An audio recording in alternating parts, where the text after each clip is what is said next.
Josh Freeman couldn't remember when he stopped loving his father. Maybe it was the day the mower broke down in front of everyone, or the morning Daniel appeared in his stained work shirt at the parent assembly. The shame had roots now, deep and choking. Daniel Freeman pushed his wheelbarrow across the school lawn each day, invisible to everyone except his son, who wished he were.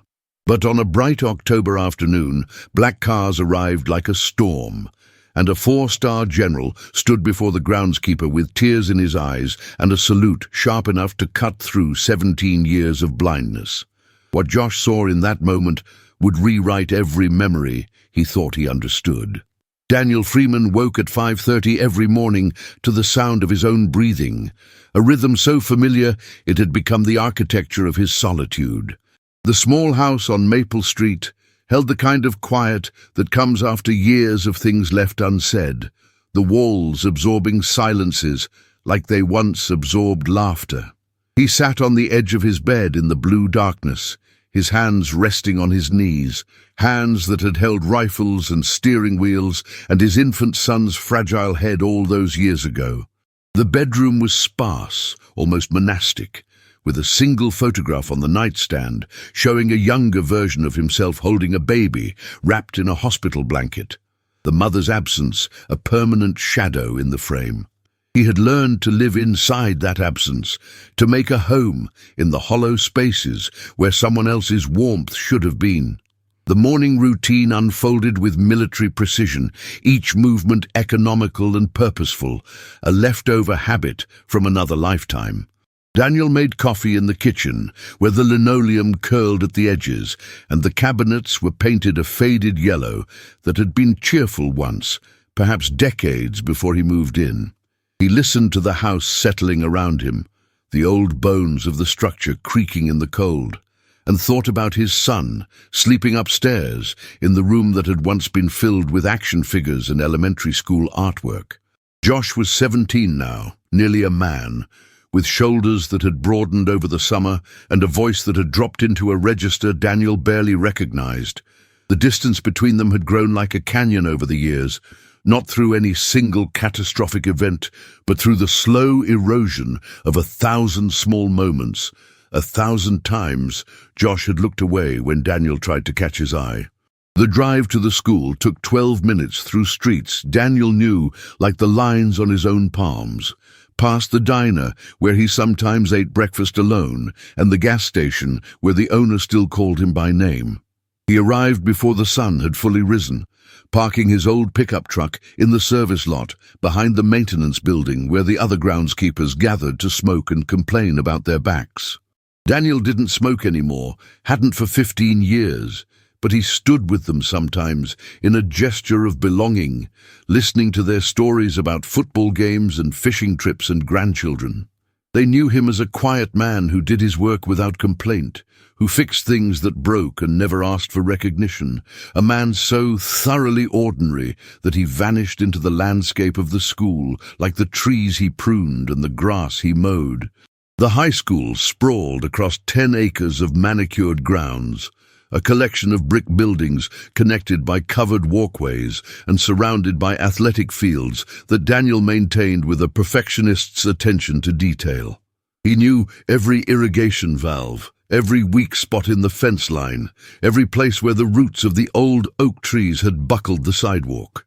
The students flooded through the gates each morning in waves of noise and color, their voices carrying across the campus like bird calls, and Daniel moved among them like a ghost, emptying trash cans and picking up the debris of their careless youth. He had become invisible to them over the years, just another piece of the scenery, another adult whose name they didn't know and whose existence they didn't question. It was a kind of erasure he had chosen, a way of disappearing into the ordinary world where nobody asked questions about the past. But Josh saw him, and that was the problem. Daniel would catch glimpses of his son throughout the day, moving between buildings with his backpack slung over one shoulder, laughing with friends who wore expensive sneakers and drove cars their parents had bought them. Josh's face would change when he spotted his father across the quad, a tightening around the eyes and mouth, a physical recoil that Daniel felt in his chest like a bruise. There had been a time when Josh would run to him after school, his small hand reaching up to take Daniel's calloused palm, chattering about his day with the unself-conscious joy of a child who believed his father was the strongest, smartest, best man in the world. That time felt like a dream now, something that had happened to different people in a different life, and Daniel carried the loss of it like a stone in his pocket, smooth and cold and always there.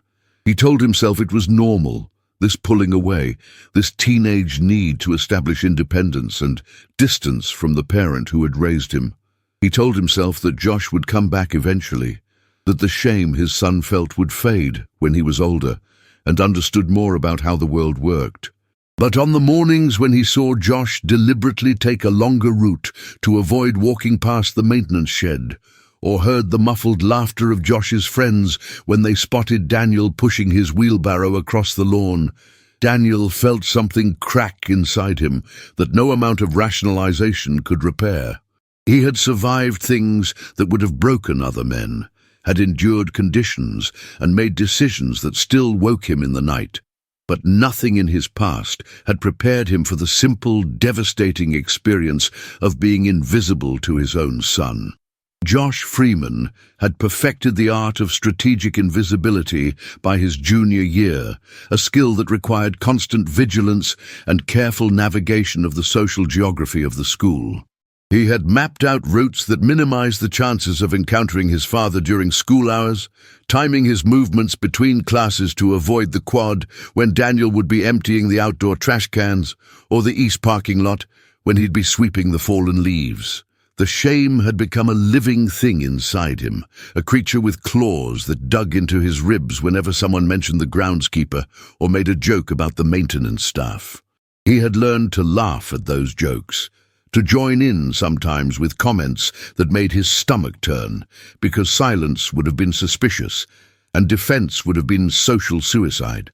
The school existed in a peculiar ecosystem where wealth and status determined everything, where the parking lot displayed BMWs and Mercedes that belonged to 17-year-olds who had never worked a day in their lives.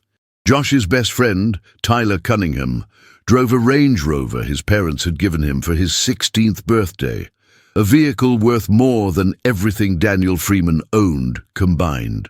Tyler's father was a corporate attorney who traveled internationally and wore suits that cost more than a month of Daniel's salary, and Tyler had grown up assuming that the world would always arrange itself for his convenience. Josh had attached himself to Tyler's orbit in freshman year, recognizing instinctively that proximity to power was a form of protection, and over time he had learned to mimic Tyler's casual entitlement, the way he spoke to teachers and waiters, and anyone he considered beneath him. The lies had started small, barely noticeable distortions of truth that Josh told himself didn't really matter. When classmates asked what his father did, Josh said he was in property management, a vague phrase that suggested something more substantial than pushing a lawnmower across football fields. He never corrected people when they assumed he lived in one of the wealthy neighborhoods on the north side of town, never mentioned that his house was a small rental with a chain-link fence and a garage door that didn't close all the way. He had constructed an elaborate fiction about his life, building it piece by piece like a wall between his real existence and the one he wanted people to believe, and every brick in that wall was mortared with shame. The worst moments came without warning, ambushes of recognition that left Josh scrambling for cover. Last month, Tyler and a group of friends had been lounging on the bleachers after practice when Daniel appeared with his trash picker and a rolling bin, moving methodically through the rows, collecting discarded water bottles and candy wrappers. Someone had made a comment about the groundskeepers being lazy, and Josh had felt his face burning as he forced himself to nod along, his throat tight with self-loathing. Daniel had glanced up briefly, and for a terrible second their eyes met across the distance, his father's face showing nothing, absolutely nothing, and that blankness was somehow worse than anger would have been. Josh had looked away first, turning to say something loud and meaningless to Tyler, and the moment passed like all the others, leaving behind a residue of guilt that Josh tried to scrub away with rationalizations and resentment. He told himself that his father should understand, that Daniel had chosen this life and couldn't expect Josh to sacrifice his social standing out of some misguided sense of loyalty. He told himself that his father was content with his simple existence, that he didn't have ambitions or dreams that had been deferred or destroyed, that he was just a man who mowed lawns and fixed sprinklers and went home to watch television in the evenings. Josh had created a version of his father in his mind that was easier to dismiss, a cardboard cutout that bore little resemblance to the man who woke him up gently every morning and left notes in his lunch bag and had sat beside his hospital bed for 3 days straight when Josh had pneumonia in 6th grade. The real Daniel Freeman was too complicated, too full of unspoken depths and quiet sacrifices, and Josh had learned to look past him like he was furniture. The irony was that Josh knew, somewhere beneath the layers of manufactured indifference, that his father loved him with a fierce and uncomplicated devotion that asked nothing in return.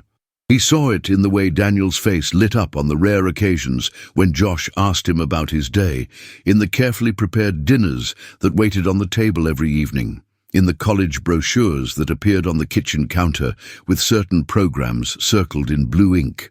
But acknowledging that love would have meant acknowledging the cruelty of his own rejection, and Josh wasn't ready to carry that weight, wasn't ready to admit that he had spent years treating the person who loved him most like an embarrassment to be managed and hidden. So he pushed it down, buried it beneath the noise and distraction of his teenage life, and told himself that he would deal with it later, when he was older, when it didn't matter so much what everyone else thought. The Friday before homecoming, Tyler Cunningham organized a lunch off campus at the Italian restaurant downtown, where his family had a standing reservation, and the waiters knew his parents by name. Josh sat in the back of Tyler's Range Rover with 3 other guys from the lacrosse team, listening to them debate which girls they were taking to the dance, and watching the familiar streets slide past the tinted windows. The restaurant was the kind of place where the tables had white tablecloths and the menu didn't list prices, where well-dressed adults conducted business meetings and celebrated anniversaries, and Josh felt the usual flutter of anxiety that came with these expeditions into spaces where he didn't quite belong. Tyler moved through the world with an assurance that Josh could only imitate, never fully inhabit, the confidence of someone who had never questioned whether he deserved to be in any particular room. They were halfway through their meal, Tyler telling an elaborate story about his father's yacht that required extensive hand gestures and sound effects, when Josh glanced out the window and felt his stomach drop. Daniel was across the street, standing beside his truck at a meter, feeding coins into the slot. He was wearing his work clothes, the tan pants and green shirt with the school district logo embroidered on the pocket, and he looked small somehow, diminished against the backdrop of the elegant storefronts and the polished cars gliding past. Josh watched as his father finished with the meter and walked toward the hardware store 2 doors down, his gait slightly uneven from the old injury to his left knee that Josh had never asked about. The moment stretched out like taffy, horrible and endless, and Josh felt every muscle in his body tense with the desperate prayer that his father wouldn't turn, wouldn't look, wouldn't see him sitting in the window of an expensive restaurant he had no business being in. Tyler followed Josh's gaze and said, "Hey, isn't that the school janitor?" The word landed like a slap, even though it wasn't technically accurate, and Josh felt the attention of the entire table swing toward the window. Someone made a comment about how pathetic it must be to spend your whole life picking up after teenagers, and someone else laughed and said something about probably not having finished high school, and Josh heard himself joining in, adding a comment about how you had to really screw up your life to end up pushing a lawnmower at 50. The words came out of his mouth like vomit, involuntary and toxic, and even as he spoke them, he was watching his father disappear into the hardware store, oblivious to the judgment being passed on his life by a table of privileged teenagers who knew nothing about him. The guilt hit Josh in waves throughout the afternoon, a physical sensation that made his chest tight and his hands clammy. He sat through his afternoon classes without absorbing anything the teachers said, his mind replaying the scene at the restaurant, hearing his own voice saying those casual, devastating words. He told himself it didn't matter, that his father hadn't heard and would never know, that it was just talk, just the kind of meaningless trash that teenagers said to each other all the time. But he couldn't shake the image of Daniel walking down that street in his work clothes, going about his humble business with no idea that his own son was across the street participating in his humiliation. Josh had become someone he didn't recognize, someone who could mock his father to entertain people who wouldn't remember his name 5 years from now. That evening, Daniel made spaghetti and meatballs, Josh's favorite meal, and they ate in the living room with the television on because the silence between them had grown too large for the kitchen table. Daniel asked about school, and Josh gave monosyllabic answers, his eyes fixed on the screen, and Daniel didn't push, just nodded and ate his food with the quiet acceptance of someone who had learned not to expect much. Josh noticed for the first time how tired his father looked, the lines around his eyes deeper than he remembered, the grey in his hair more pronounced, and felt a surge of something that might have been tenderness or might have been pity. He wanted to say something, to apologize or explain or ask one of the 1,000 questions that had accumulated over the years, but the words wouldn't come, stuck somewhere in his throat behind all the shame and confusion and adolescent rage at a situation he hadn't chosen and didn't know how to fix. After dinner, Josh went upstairs to his room and scrolled through social media, looking at pictures from the lunch, Tyler's carefully curated images of the group, laughing and eating expensive food they hadn't paid for. Someone had tagged Josh in one of the photos, and he stared at his own face, trying to recognize the person looking back at him. He looked happy in the picture, relaxed and confident, like someone who belonged in that restaurant and that life. And the disconnect between the image and what he felt inside was so vast that it made him dizzy. Downstairs, he could hear his father moving around the kitchen, washing dishes and putting away leftovers, the small domestic sounds of a man living a quiet life that no one would remember or celebrate. And Josh felt something crack open inside him that he immediately tried to seal shut again. He had been maintaining this split existence for so long now that it felt normal, this life divided between the person he pretended to be at school and the person he actually was in this small house with his father who loved him. But the crack had appeared, and light was leaking through, and Josh was terrified of what he might see if he looked directly at it. So he did what he always did, turned up the music in his headphones and scrolled through more pictures and pushed the uncomfortable feelings down into that place where he kept everything he didn't want to examine. Tomorrow there would be more school and more friends and more opportunities to pretend that his life was something other than what it was, and he would take those opportunities with the desperate gratitude of someone who believed that the alternative was drowning. Daniel had learned long ago that the world was indifferent to explanations, that people constructed narratives based on visible evidence and rarely revised those stories, even when presented with contradictory information. He had watched this happen in 100 different contexts, in military briefings where officers drew conclusions from incomplete intelligence, and in small-town gossip that transformed strangers into villains or saints based on a single interaction. The version of himself that existed in other people's minds had almost nothing to do with who he actually was, and he had made peace with that discrepancy years ago, had decided that privacy was more valuable than understanding, and that some truths were too complicated to explain to people who hadn't earned the right to hear them. The job at the school had been a deliberate choice, made in the weeks after Josh's mother left, when Daniel was still reeling from the twin impacts of abandonment and sudden single parenthood.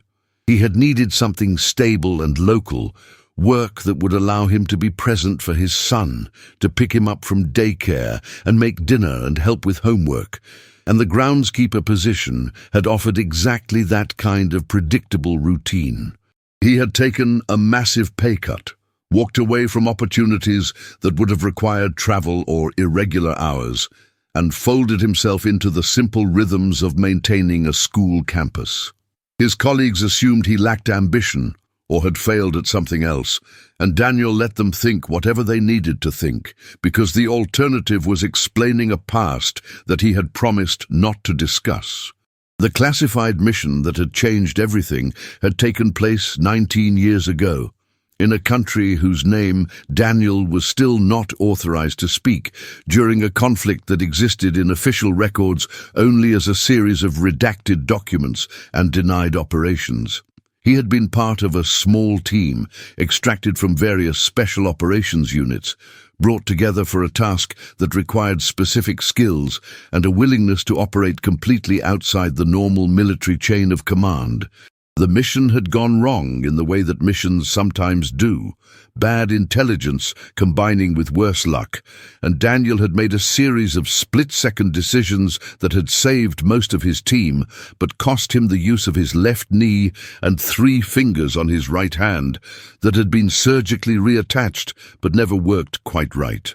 General Marcus Thorne had been a lieutenant colonel then, the ranking officer on the operation, and Daniel had carried him 4 miles through hostile territory with a shattered kneecap and a bullet wound in his shoulder that he hadn't mentioned to anyone until they were safely extracted.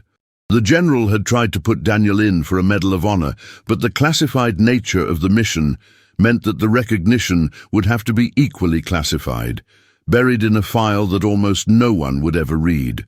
Daniel had been offered medals and promotions and a guaranteed career path, all contingent on his willingness to stay in the military and continue doing the kind of work that had nearly killed him. And he had turned it all down. Josh had been 2 years old then, living with a mother who was already planning her exit, and Daniel had looked at his son's face and decided that being present for an ordinary childhood was worth more than any medal. The general had kept in touch over the years, sending Christmas cards and occasional phone calls that Daniel never returned, a persistent reminder of a life that Daniel had chosen to leave behind. There had been ceremonies and reunions that Daniel didn't attend, invitations to speak at military events that he declined without explanation. He had built a wall between his past and present, not out of shame, but out of a fierce desire to protect what he had built in this small, quiet life with his son. The men he had served with understood silence, respected the choice to disappear into civilian anonymity, and they honored his privacy the way soldiers honor each other's wounds by not asking to see them. But Josh knew none of this, knew nothing of the man his father had been before he became the tired groundskeeper who embarrassed him at school. Daniel had tried once or twice to talk about his military service, speaking in the vague, sanitized terms that were all he was allowed to share, but Josh had been young and uninterested, and Daniel had let the subject drop. He told himself there would be time later, that eventually Josh would be old enough to understand the choices that had shaped their lives. But time kept passing, and the distance between them kept growing, and the right moment never seemed to arrive. Now Josh was 17 and looking at colleges and dating and building a life that had no room in it for a father who wore a uniform that said maintenance across the back. Daniel finished his evening routine of checking the irrigation system and locking up the equipment shed, his body moving through the familiar motions while his mind wandered through memories he usually kept locked away. He thought about the men he had served with, wondered who was still alive and who had found their way to something like peace. He thought about the general and the debt that Thorne believed he owed, and Daniel had never wanted to collect. He thought about his son upstairs in his room, hiding from a father who would have died for him without hesitation. and felt the familiar ache of loving someone who didn't want to be loved. At least not by you. At least not in any visible way. The autumn night was cooling down, and the stars were coming out, and Daniel stood in the dark parking lot for a long time, just breathing and existing, before he finally got in his truck and drove home. The October morning arrived with the crystalline quality of early autumn, the air sharp and bright with the promise of cold weather ahead, and Daniel stood in the maintenance shed organizing supplies before the first bell rang. He moved with the methodical efficiency that characterized all his work, checking inventory and noting what needed to be ordered, his hands busy while his mind drifted through the landscape of his thoughts. The radio on the workbench played classic rock at low volume, the same station he had been listening to for years, and he hummed along unconsciously to songs that had been popular when he was young and dangerous and certain that he would never grow old. Josh had left for school early that morning, mumbling something about a study group, and Daniel had watched him go with the helpless feeling of watching water slip through his fingers. There had been a time when Josh told him everything, when they had been a team against the world, just the two of them figuring out how to navigate life without the woman who had decided they weren't worth staying for. Daniel remembered packing lunches with dinosaur-shaped sandwiches and including notes with terrible jokes, remembered Josh's delighted laughter and the way he would save those notes in a shoebox under his bed. That box was probably still there, buried under teenage debris, a relic of a relationship that had been eroded by time and shame and all the complicated dynamics of growing up. The school day unfolded with its usual rhythm, classes changing with bells that Daniel could feel in his bones after all these years, students flooding through the hallways in waves of noise and energy.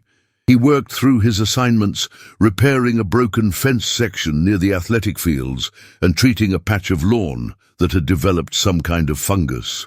The work was simple but required attention, and Daniel had learned to find meditation in the repetitive physical tasks, a way of quieting the parts of his mind that wanted to revisit the past or worry about the future. He was good at living in the present moment, a skill learned through years of military service when the present moment was sometimes all you had. Around mid-morning, he noticed an unusual amount of activity near the main office, teachers and administrators moving with a purposefulness that suggested something out of the ordinary was happening. Daniel paid it little attention, focused on his work, but he was aware of it the way he was aware of everything on the campus, the hypervigilance that had been trained into him decades ago and never really left. He saw the principal making phone calls and looking agitated, saw security guards taking up positions at various entrances, and filed away the information without comment. It wasn't his place to ask questions or insert himself into school business, and he had learned that invisibility was often the most effective form of survival. By lunch, the activity had intensified. Daniel was working near the parking lot when he noticed several black SUVs pulling into the visitor spaces, the kind of government vehicles that he recognized from another lifetime, unmarked but unmistakable to anyone who had spent time around official motorcades. His hands paused on the rake he had been using, his attention suddenly sharp and focused in a way that it hadn't been in years. He watched as men in dark suits emerged from the vehicles, their movements professional and coordinated, scanning the area with eyes that missed nothing. One of them spoke into a radio, and Daniel could see the wire running up to his ear, the familiar configuration of executive protection detail. Something cold settled into Daniel's chest, a recognition that preceded understanding. He stood very still, watching the scene unfold with the part of his brain that never fully relaxed, that was always calculating exits and threats and tactical responses. Another vehicle pulled up, this one longer and more official, and Daniel saw the flags mounted on the hood, the 4 stars on the license plate. His breath caught in his throat as the door opened, and General Marcus Thorne stepped out, older now, his hair completely white, but his posture ramrod straight, his uniform decorated with ribbons that represented decades of service. The general's eyes swept across the parking lot and locked onto Daniel with the precision of a laser sight. And in that moment, Daniel knew that his quiet life was about to become very loud. Josh was in the cafeteria with Tyler and a group of friends when the announcement came over the PA system, the principal's voice tight with an excitement that immediately captured everyone's attention. There would be a special assembly in 10 minutes, attendance mandatory, concerning a distinguished visitor to the school.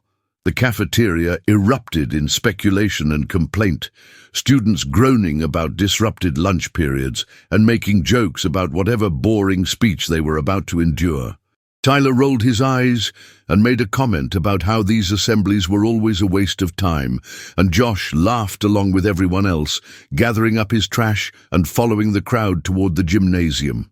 The school had gathered in the bleachers by the time Josh arrived, hundreds of students creating a wall of noise that echoed off the high ceiling. Josh found a spot near Tyler and the lacrosse team, watching as teachers tried to maintain order and failing. The principal stood at a podium that had been hastily set up on the gym floor, flanked by several men in suits who radiated authority and discipline. Josh noticed the way they stood, the way their eyes constantly moved across the crowd, and thought they looked like Secret Service agents from movies, though he couldn't imagine why anyone that important would be visiting their school. The principal called for quiet, and eventually got it, or at least a reduction in volume that passed for attention. She spoke about honor and service and sacrifice, using the kind of rhetoric that adults employed when they wanted to seem meaningful, but didn't want to say anything specific. Josh half listened, his mind already wandering to the history test he had next period, and wondering if he had studied enough. Tyler was texting on his phone under the bleacher in front of him, and Josh was about to lean over and say something when the gym doors opened and the noise in the room died completely. General Marcus Thorne walked across the gymnasium floor with the bearing of someone who had spent his entire life in command, his uniform crisp and decorated with ribbons that caught the fluorescent light. He was accompanied by two other high-ranking officers and a woman in civilian clothes who carried herself with equal authority. The silence was total now, every eye in the building tracking the general's movement, and Josh felt the weight of it, the way the air itself seemed to change when someone genuinely important entered a space. The principal moved to the microphone and began to speak, explaining that General Thorne had specifically requested to visit the school today for a very special reason, to honor someone whose service to his country had been classified for nearly 2 decades. Josh's attention sharpened, his curiosity finally engaged. Around him, students were whispering, trying to figure out who could possibly be important enough to warrant this kind of recognition. The general stepped to the microphone, and his voice carried across the gymnasium with the authority of someone who had commanded thousands of soldiers, speaking about courage and sacrifice, and the kind of decisions that are made in moments when there is no time for deliberation. He talked about a mission that had gone wrong, and a man who had carried him through enemy territory with injuries that should have been incapacitating, a man who had refused to leave anyone behind and had saved 6 lives at the cost of his own future career. The gymnasium doors opened again, and Daniel Freeman walked in, still wearing his groundskeeper uniform, looking small and bewildered under the bright lights. Josh felt his entire body go cold, a rushing sensation like falling, as he watched his father move across the floor toward the general. The whispers around him exploded into shocked conversation, students turning to each other with expressions of disbelief. Tyler grabbed Josh's arm and said something Josh couldn't hear through the roaring in his ears. His father stood before the general, and the general saluted him, a sharp, precise gesture of profound respect, and said in a voice that carried to every corner of the building, "It's an honor, sir." The general spoke for 20 minutes about classified operations and the men who conducted them, carefully avoiding specifics, but painting a picture clear enough that everyone in the gymnasium understood they were in the presence of someone extraordinary.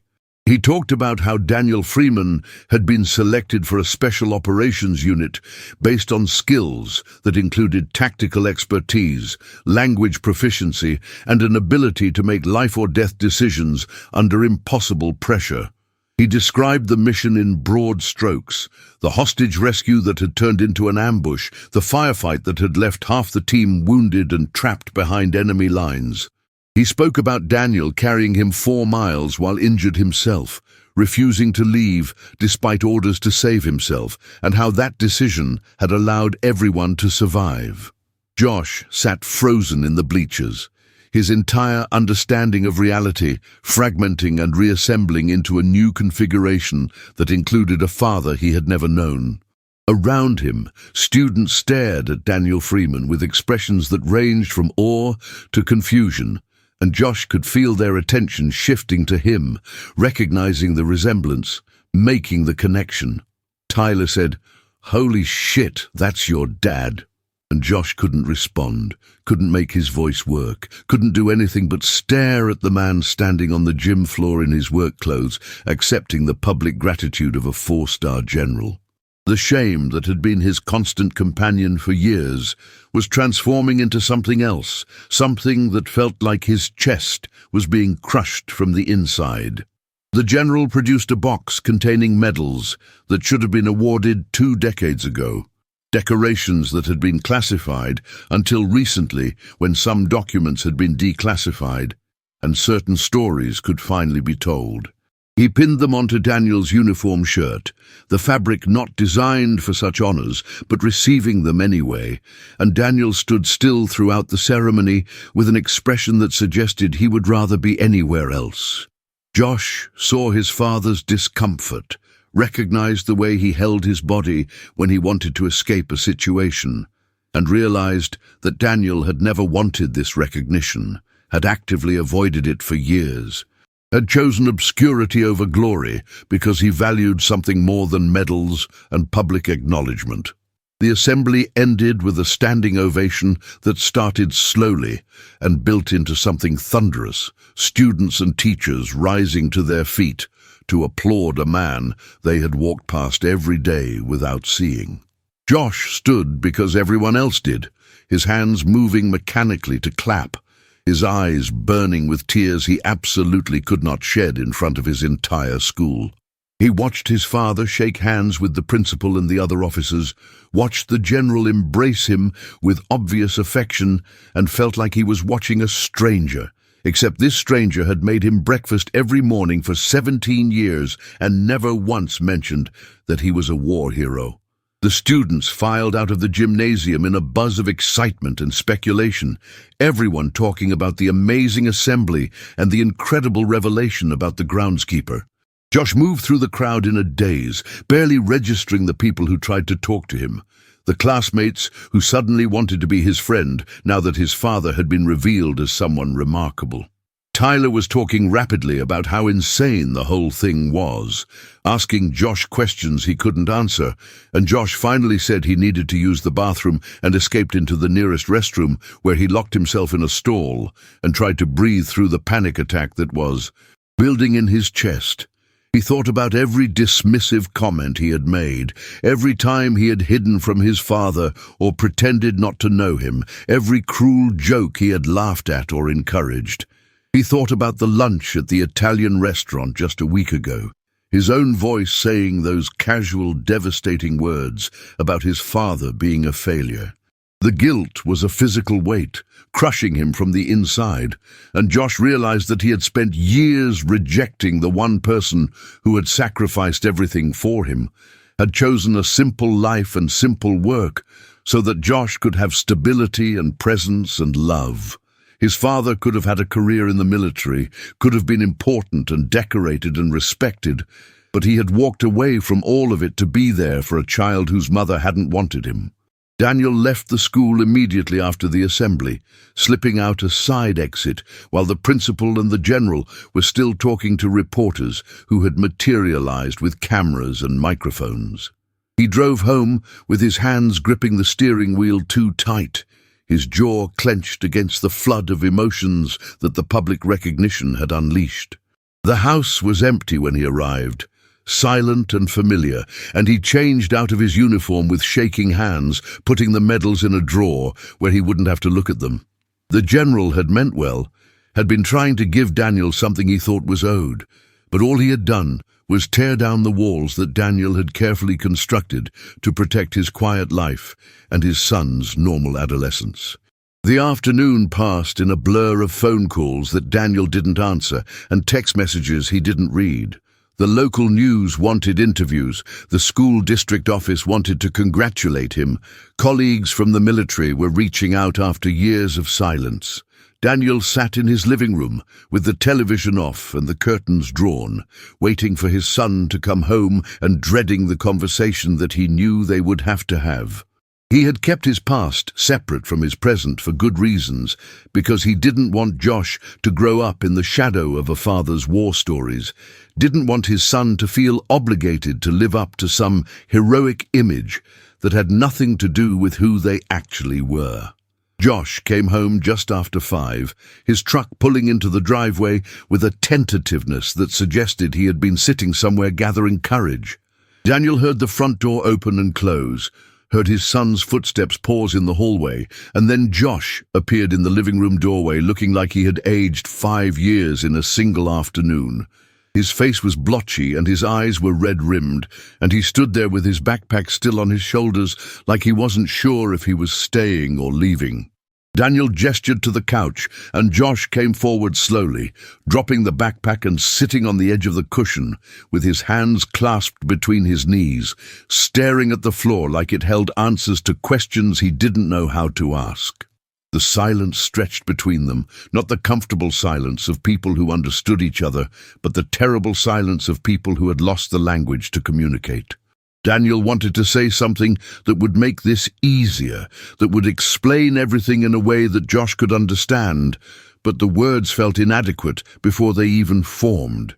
Josh spoke first, his voice rough and broken, saying simply, "Why didn't you tell me?" And Daniel heard all the other questions buried inside that one, all the years of confusion and shame and misplaced judgment compressed into 4 words. He took a breath and said, "Because I didn't want you to think you had to be anything other than yourself," and watched Josh's face crumple with the weight of understanding that statement carried. Josh started talking then, words pouring out in a rush about all the times he had been ashamed, all the ways he had hidden and lied and dismissed his father to people who didn't matter. He talked about the lunch at the restaurant and the jokes he had made, and the 1,000 small cruelties that had seemed justifiable in the moment, but now sat on his conscience like stones. Daniel listened without interrupting, letting his son confess and grieve for the relationship he had damaged, and when Josh finally ran out of words and sat there shaking with suppressed sobs, Daniel reached over and pulled him into an embrace that Josh fell into like a drowning man finding shore. They sat like that for a long time, Daniel holding his son the way he had when Josh was small and afraid of thunderstorms, and Josh cried against his father's shoulder with the kind of raw, unguarded emotion that only comes when everything else has been stripped away. When Josh could speak again, he asked about the mission and the general and all the things Daniel had never talked about, and this time Daniel answered. He spoke carefully, still constrained by classification and by his own reluctance to glorify violence, but he gave his son the outline of a life that had been lived in shadows and silence. He talked about choosing to leave the military and take a simple job because being present for Josh mattered more than any career advancement or public recognition. He talked about how hard it had been to watch Josh pull away, to see his son, ashamed of a father who would have died protecting him without a second's hesitation, but how he had understood it was part of growing up and had tried to give Josh the space to figure out who he was, without the weight of a father's history pressing down on him. Josh asked if Daniel was angry, and Daniel shook his head, saying honestly that he had never been angry, just sad, just lonely in the particular way that parents are lonely when their children no longer need them the same way. He said that he had known this moment would come eventually, some revelation or realization that would change how Josh saw him, though he hadn't expected it to arrive in the form of a 4-star general and a public ceremony. He said that what mattered now was what they did moving forward, how they rebuilt the relationship that had been strained by misunderstanding and adolescent confusion. Josh nodded against his father's shoulder and said, "I'm sorry," over and over like a prayer, and Daniel said, "I know, son, I know," until the words became a rhythm between them, a new language for the relationship they were reconstructing. The evening settled around them soft and forgiving, the house holding them in its familiar embrace while outside the world continued its relentless motion. Daniel ordered pizza because neither of them felt like cooking, and they ate in the living room with the television on, but the volume low, just existing in each other's presence without the performance that had characterized their interactions for so long. Josh asked more questions about the military, and Daniel answered the ones he could, and when Josh asked why Daniel's knee was bad and his fingers didn't work right, Daniel told him about carrying a wounded officer through 4 miles of hostile territory, speaking about it with the casual matter-of-factness of someone describing a routine task rather than an act of extraordinary courage. Later, when Josh went upstairs to do homework, Daniel sat alone in the living room with the medals the general had given him spread out on the coffee table. They glittered under the lamplight, these small pieces of metal and ribbon that represented decisions made in fractions of seconds, choices between living and dying, between leaving someone behind and risking everything to save them. He had never wanted them, had never needed the external validation of his own worth, but looking at them now, he understood that maybe they weren't for him at all. Maybe they were for his son, a tangible proof that the man Josh had been ashamed of was someone worth knowing, someone who had lived a life of purpose and sacrifice and quiet heroism that had nothing to do with status or wealth or the shallow measures of value that teenagers use to judge the world. He gathered up the medals and climbed the stairs to Josh's room, knocking softly on the doorframe. Josh looked up from his desk where he was supposedly studying but clearly wasn't, his textbook open to a page he hadn't read. Daniel held out the medals and said, "These are yours if you want them, or we can put them away somewhere. It's up to you." And Josh took them with hands that shook slightly, holding them like they were fragile and precious. Josh said, "Can you tell me the stories sometime? All of them? Everything you're allowed to say?" And Daniel nodded, saying, "Yeah, son, I can do that," and felt something loosen in his chest that had been tight for years, some knot of worry and sorrow finally beginning to unravel. That night, Daniel lay in bed, listening to the house settle around him, and thought about the strange architecture of a life, how it could be built on foundations you couldn't see and held together by sacrifices no one knew about. He thought about his son sleeping down the hall, a young man who had learned a hard lesson about judgment and worth, and the danger of measuring people by their circumstances rather than their character. He thought about the general and the ceremony and all the years of silence that had been shattered in a single afternoon, and realized that maybe some stories needed to be told after all, not for glory but for understanding, not to impress but to connect.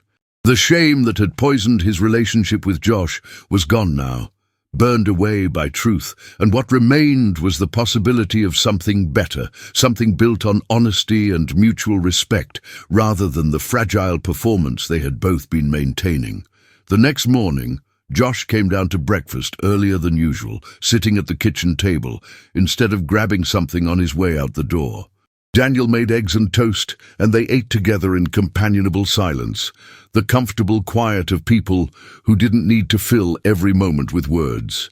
Josh said he wanted to come watch Daniel work sometime, wanted to see what he actually did during the day, and Daniel laughed and said there wasn't much to see, just lawn mowing and garbage collection and fixing broken sprinklers.